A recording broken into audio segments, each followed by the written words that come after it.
Mr. President, thank you very much for agreeing to speak with us. You're most welcome in Damascus. Well, we start with Aleppo, of course. Aleppo is now seeing what is perhaps the most fierce fighting since the war started almost 6 years ago here in Syria. But the Western politicians and Western media have been largely negative about your army's advance. Why do you think this is happening? Do they take it as their own defeat?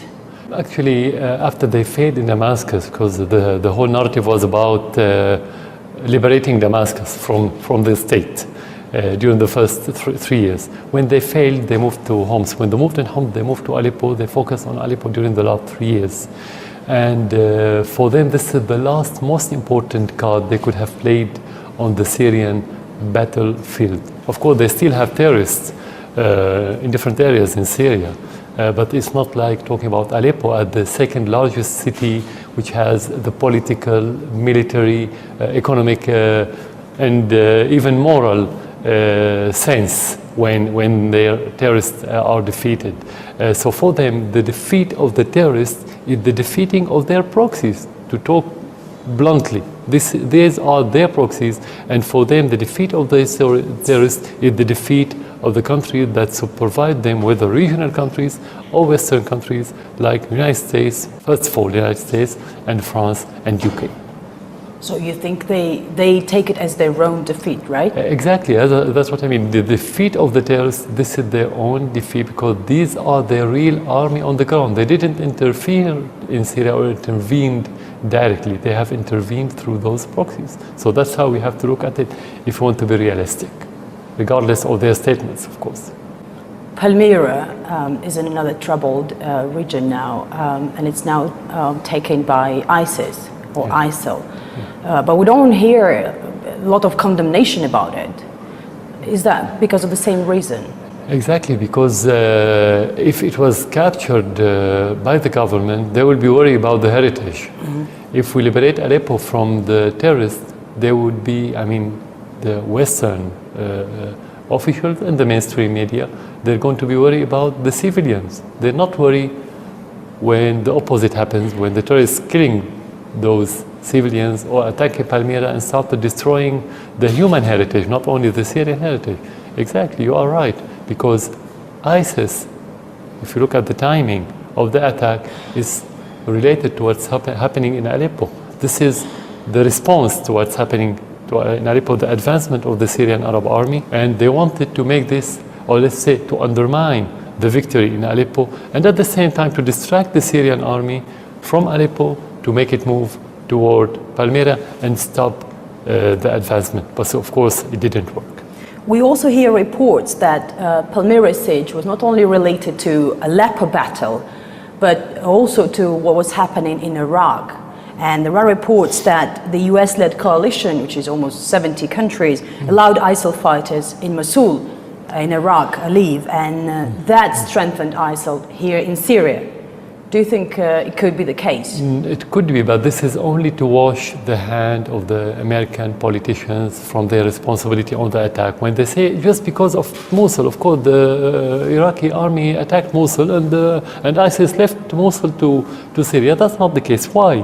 Because they came with different and the huge manpower and firepower that ISIS never had before during this army, and they attacked on a huge front, tens of kilometers, that it could be a front of armies. ISIS could only have done that with the support of states, not states. They came with different machine guns, cannons, artillery, everything is different. So it could only happen when they come in this desert with the supervision of the American alliance that supposed to attack them in Al-Raqqa and Mosul and Deir Zor, but that it didn't happen. They turned a blind eye on what ISIS is going to do, and that's what I believe, they push them toward Palmira. So it's not about Mosul. We don't have to fall in that trap. It's about Raqqa and Deir Zor. They are very close, only a few hundred kilometers. They could come under the supervision of the American satellites and the American drones and the American support. How strong ISIS is today? As strong as the support that they get from the West and the regional power. Actually, they're not strong for, if you talk about isolated case, as isolated case, they're not strong because they don't have the natural social incubator.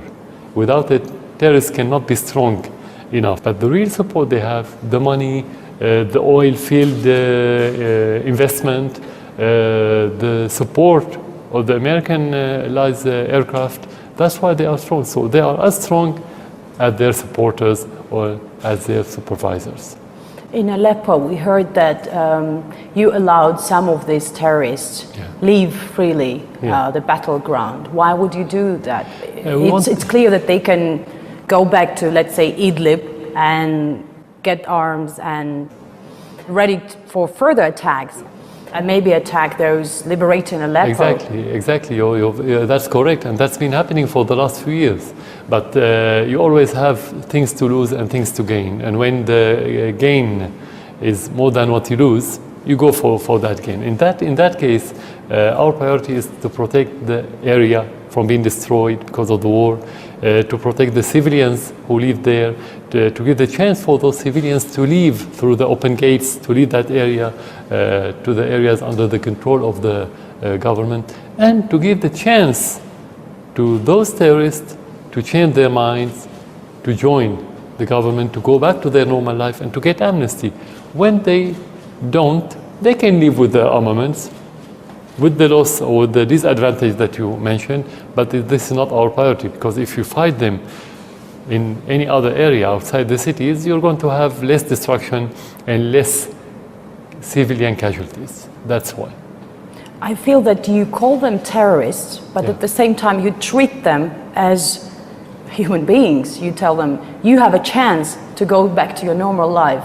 Exactly. They are terrorists because they are holding machine gun, they kill, they destroy, they commit vandalism and so on. And that's natural everywhere in the world. That's called as terrorism. But at the same time, they are a human who are committed terrorism.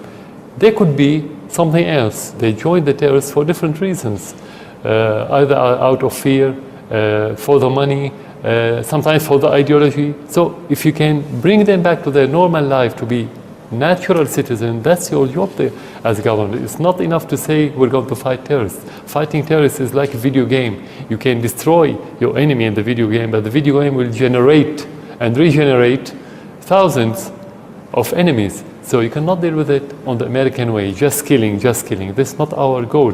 This is the last option you have. If you can change, this is a good option. And it succeeded. It succeeded because many of those terrorists, when they changed their position, some of them living normal life, and some of them joined the Syrian army. They fought with the Syrian army against the other terrorists. This is success from our point of view.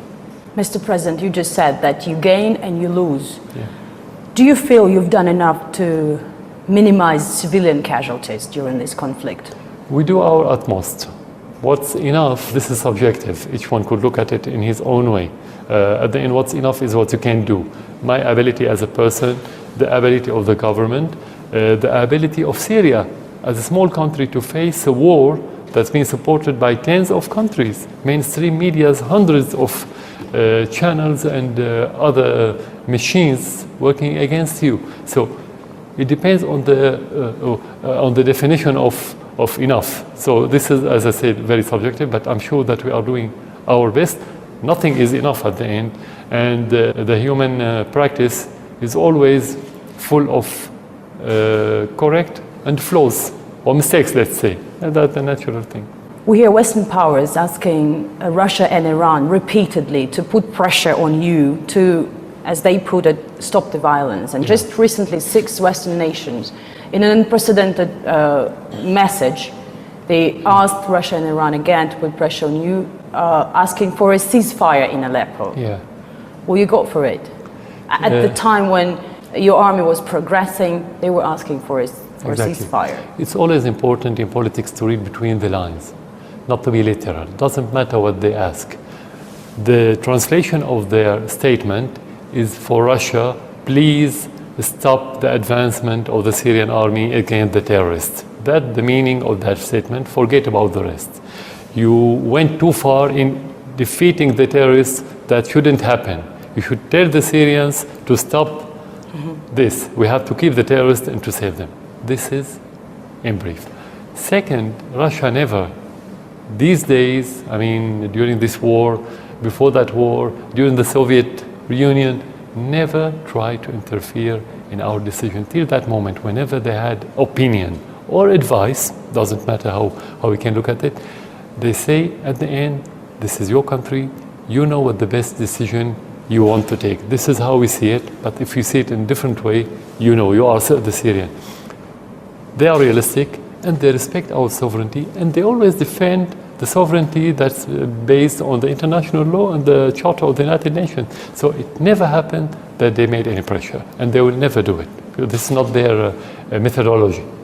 How strong is the Syrian army today? It's about the comparison to two things. First of all, the war itself. Second, to the size of Syria. Syria is not a great country, so it cannot have a great army in the numerical sense. The support of our allies was very important. Russia, mainly Russia, and Iran. After 6 years, or nearly 6 years of the war, which is longer than the First World War and the Second World War, is definitely and self-evident that the Syrian army is not to be as strong as it was before that. But what we have is the determination to defend our country. This is the most important thing. We lost so many lives in our army. We have so many martyrs, so many disabled soldiers. We lost so many of our equipments. Numerically, we lost a lot, but we still have this determination, and I can tell you this determination is much stronger than before the war. But of course, we cannot ignore the support from Russia. We cannot ignore the support from Iran that makes this determination more effective and efficient, let's say. President Obama has lifted a ban on arming some Syrian rebels just recently. Yeah. What impact do you think could it have on the situation on the ground? And could it directly or indirectly provide a boost to terrorists? We're not sure that he left that embargo when he announced it. Maybe he left it before, but he announced it later just to give it the political legitimacy, let's say. This is first. Second point, which is very important, the timing of the announcement and the timing of attacking Palmira, there's a direct link between these two. So the question, who are they going, those armaments, who are they going to? In the hands of who? In the hand of ISIS and al-Nusra. And there's coordination between ISIS and al-Nusra. So the announcement of this lifting of that embargo is related directly to the attack on Palmira and to the support of other terrorists outside Aleppo, because when they are defeated in Aleppo, the United States and the way they need to support their proxies somewhere else, because they don't have any interest in solving the conflicts in Syria. So the crux of that announcement is to create more chaos, because the United States create chaos in order to manage this chaos. And when they manage this chaos, they wanted to use the different factors in that chaos in order to exploit the different parties of the conflict, whether they are internal parties or external parties. Mr. President, how do you feel about being a small country in the middle of this tornado of countries not interested in ending the war here? Exactly. It's something we've felt.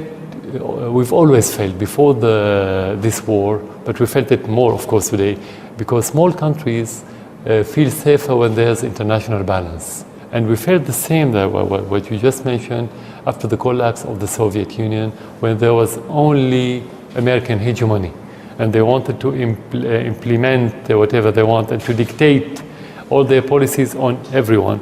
Small countries suffer the most. So we feel it today, but at the same time, today there's more balance with the Russian role. That's why I think we always think the more Russia is stronger. I'm not only talking about Syria, I'm talking about every small country in the world. Whenever there's stronger Russia, more rising China, we feel more secure. It's painful, I would say it's very painful, this situation that we've been living on every level, humanitarian level, the feeling, the loss, everything.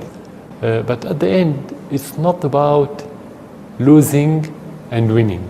It's about either winning or losing your country. It's existential threat for Syria. It's not about government losing against other government or army against army. Either the country will win or the country will disappear. That's how we look at it. That's why you don't have time to feel that pain. You only have time to fight and defend and do something on the ground. Let's talk about media's role in this conflict. Yeah. All sides during this war have been accused of civilian casualties, but the Western media has been almost completely silent about the atrocities committed by the rebels. What role is the media playing here? First of all, the mainstream media, with their fellows politicians, they are suffering during the last few decades from moral decay. So they have no morals. Whatever they talk about, whatever they mention or they use as mask, human rights, civilians, children, they use all these just for their own political agenda in order to provoke the feelings of their public opinion to support them in their intervention in this region, whether military or political. So they don't have any credibility regarding them. If we want to look at what's happening in the United States is a rebellion against the mainstream media, because they've been lying and they kept lying on their audiences. We can tell that the public opinion or the people in the West doesn't know the real story in our region, but at least they know that the mainstream media and their politicians were lying to them for their own vested interest agenda and vested interest politicians. That's why I don't think the mainstream media could sell their stories anymore, and that's why they are fighting for their existence in the West, although they have a huge experience and a huge support and money and resources, but they don't have something very important for them to survive, which is the credibility. They don't have it, they lost it. They don't have the transparency. That's why they don't have credibility. That's why they are very coward today. They are afraid from your channel, from any statement that could tell the truth, because it's going to debunk their cause. That's why. Another example, Reuters news agency has been quoting Amaq, ISIL's mouthpiece, regarding the siege of Palmira. Yeah. Do you think they give legitimacy to extremists in such a way? They quote in their media. Even if they don't mention their news agencies, they adopt their narrative anyway. Oh. But if you look at the technical side of the way ISIS presented itself from the very beginning, through the videos and the news and the media in general and the PR, they use a Western technique. Look at it, very sophisticated. How could somebody who's under siege, who's despised all over the world, who's under attack from the airplanes, who the whole world wants to liberate every city from him, could be that sophisticated unless if he's not relaxed and has all the support. So I don't think it's about Amaq. It's about the West adopting their stories, sometimes directly, sometimes indirectly. Donald Trump takes over as US president in a few weeks. You mentioned America many times today. What do you expect from America's new administration? His rhetorics during the campaign were positive regarding the terrorism, which is our priority today. Anything else is not priority. So I wouldn't focus on anything else.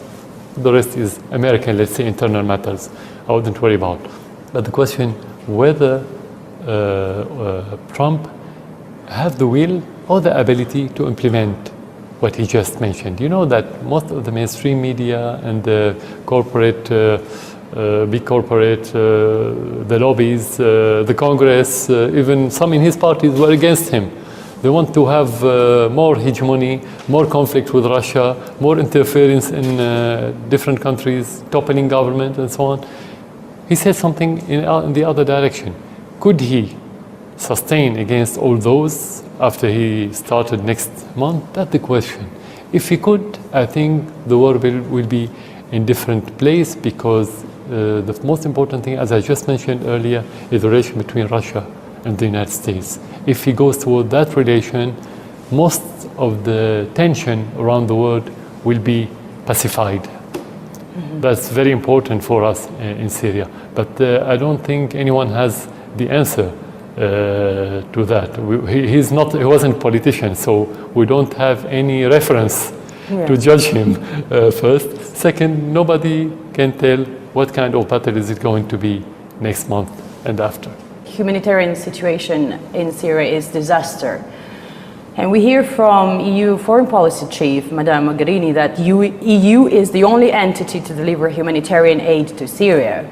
Is that true? Actually, all the aid that any Western country sent was to the terrorists. To be very clear and very blunt and very transparent, they never cared about single Syrian human life.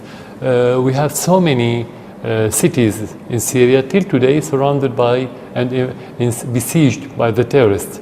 They prevented anything to reach them, food, water, anything, all the basic needs of life. And of course, they attack them on a daily basis by mortars and try to kill them. What did the EU send to those if they are worried about the human life? If they talk about the humanitarian aspect, because when you talk about humanitarian aspect or issue, you don't discriminate. All the Syrians are humans. All the people are humans. They don't do that. So this is the double standard. This is the lie that they keep telling, and it's becoming disgusting lie. No one is selling their stories anymore. That's not true. What she mentioned, not true. Some suggestions say that for Syria, the best solution would be to split into separate countries governed by Sunni, Shia, Kurds. Is it any way possible? This is the Western, with some regional country, hope or dream. And this is not new, not related to this war. That was before the war, and you had maps for this division and disintegration. But actually, if you look at the society today, the Syrian society is more unified than before the war.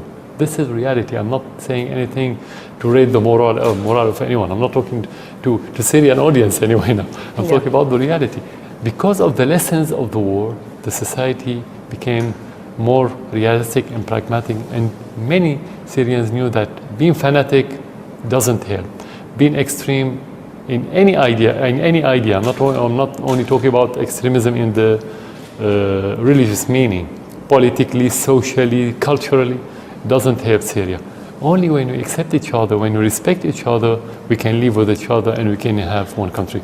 So regarding the disintegration of Syria, if you don't have this real disintegration among the society and different shades and the spectrum of the Syrian society fabric, Syrian fabric, you cannot have division. It's not a map you draw.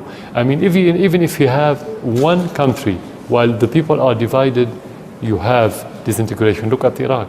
It's one country, but it is disintegrated in reality. So not worry about this.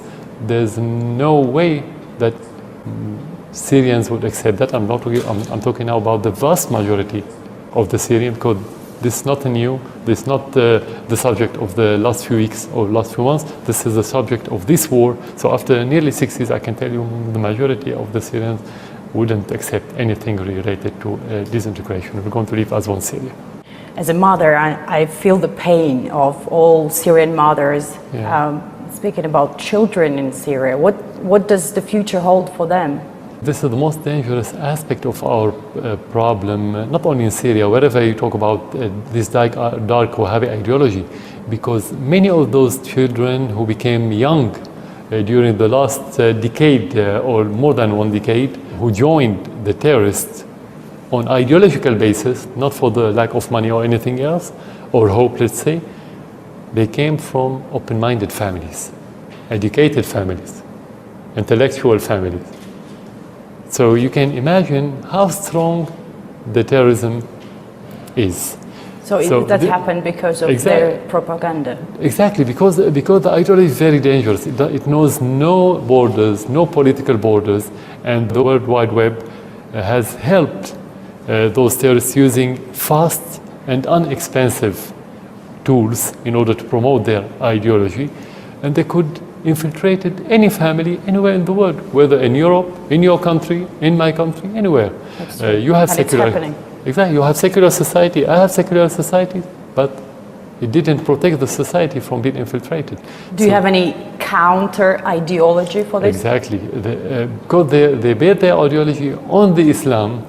So you have to use the same ideology, using the real Islam, the real moderate Islam, in order to counter the ideology. This is the fast way, let's say. If you want to talk about the midterm and long term, it's about how much can you upgrade the society, the way the people analyze and think. Because this ideology can only work when you cannot analyze, when you don't think properly. So it's about the algorithm of the mind. If you have natural, or let's say healthy operating system, if you want to draw analogy to the IT, if we have good operating systems in our mind, they cannot infiltrate it like a virus. So it's about the education, it's about the media, and it's about the policy, because sometimes when you have a cause, national cause, and people lose hope, you can push those people toward being extremists. And this is one of the influence in our region since the 70s, after the war between the Arab and the Israeli, and the peace failed in every aspect to recapture the land, to give the land and the rights to its people. You have more desperation, and that played into the hand of the extremists. And this is where the Wahhabi find fertile soil to promote its ideology. Mr. President, thank you very much for your time, and I wish your country peace and prosperity, and as soon as possible. Thank you very much for coming. This time has been very tough for you. Thank you very much. I wish it's going to end soon. Thank you very much for coming to Syria. I'm very glad to receive you.